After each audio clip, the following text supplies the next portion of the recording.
கபா டெஸ்ட்ல Rohit Sharma toss win பண்ணியிருந்தாலும் கூட ஃபர்ஸ்ட் பேட்டிங் செய்யறதுக்கு பயப்படுறாருங்க. அவருக்கு பயம் அப்படின்ற மாதிரி ஆஸ்திரேலிய அணியின் முன்னாள் வீரரான மெக்ராத் விமர்சனம் பண்ணியிருக்காரு.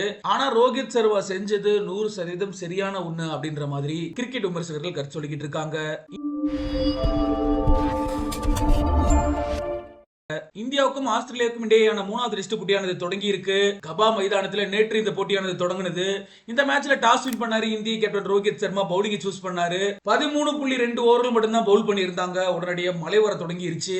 மழை வந்ததுக்கு அப்புறம் கிரவுண்ட்லயுமே அதிகமா தண்ணி நின்றதுனால முதல் நாள் ஆட்டம் முடிவுக்கு வந்ததை அறிவிச்சிட்டாங்க. அதே மாதிரி டிக்கெட் யாரெல்லாம் வாங்கியிருந்தாங்களோ அவங்களுக்கு அதே காசை திருப்பி கொடுக்கப்படும் அப்படிங்கறதையும் ஆஸ்திரேலிய கிரிக்கெட் வாரியம் அறிவிச்சிருந்தாங்க. இனி வரக்கூடிய அடுத்த 4 நாட்கள்லையும் 98 ஓவர்கள் வீசப்படும் அப்படிங்கறதையும் குறிப்பிட்டிருந்தாங்க.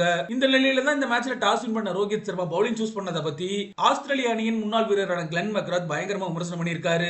இத பத்தி என்ன பேசியிருக்காரு அப்படின்னா, ரோஹித் சர்மா டாஸ் வின் பண்ணி பவுலிங் செஞ்சதுல எந்த ஆச்சரியமும் இல்ல.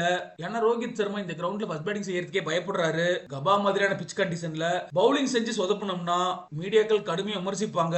அதுவே ஃபர்ஸ்ட் பவுலிங் செஞ்சோம்னா தைரியமான முடிவுன்னு பாராட்டுவாங்க அப்படின்னு சொல்லி கிளென் மெக்ராத் அவரோட கருத்துக்களை வெளிப்படுத்தி இருக்காரு. இது வரைக்கும் வரலாறு எடுத்துக்கிட்டோம் அப்படின்னா இந்திய கேப்டன்கள் ஆஸ்திரேலியா மண்ணில் டாஸ் வின் பண்ணி எப்பலாம் பவுலிங் சூஸ் பண்றாங்களோ அப்பலாம் வின் பண்ணதே கிடையாது. எஸ், மொத்தமா 8 மேட்ச் நடந்திருக்கு. அதுல 4 மேட்ச் டிரா ஆகிருக்கு. 4 மேட்ச்ல இந்தியா தோத்துருக்காங்க. கபாவை பொறுத்த அளவுக்கு கடைசியா நடந்த 7 மேட்ச்ல சேசிங் எந்த டீம் செஞ்சிருக்காங்களோ அவங்க தான் வின் பண்ணிருக்காங்க. இதனாலதான் மெக்ராத்தை பொறுத்த அளவுக்கு இந்திய அணி வீரர்களை பலவீனப்படுத்தணும் அப்படிங்கிறதுக்காக தான் இந்த மாதிரி ஒரு விமர்சனத்தை பண்ணி முயற்சி செய்யறாரு அப்படின்ற மாதிரி கிரிக்கெட் வல்லுநர்களும் கருத்து தெரிவிச்சுக்கிட்டு இருக்காங்க. கடந்த 2 போட்டிகளா எடுத்துக்கிட்டோம் அப்படின்னா இந்தியாவோட பேட்டிங் கொஞ்சம் மோசமா தான் இருந்திருக்கு. பெரிய ரன்களுக்கு போகவே இல்லை. ஆனா இப்போ ஃபர்ஸ்ட் பவுலிங் செய்யறதுனால பவுலர்ஸ்க்கு எந்த பிரஷரும் இருக்காது. 2 நாளைக்கு அப்புறம் பேட்டிங்க்கு பிச்சு செம சாதகமா இருக்கும். இந்திய பேட்ஸ்மேன்களும் எளிதாவே ரன் குவிக்க முடியும் அப்படிங்கிறதுனால தான் இந்திய கேப்டன் ரோஹித் சர்மா இந்த ஒரு முயற்சி எடுத்திருக்காரு. சரி, ஓகே, நீங்களும் அவர்களோட கமெண்ட் செக்ஷன்ல பதிவு பண்ணுங்க.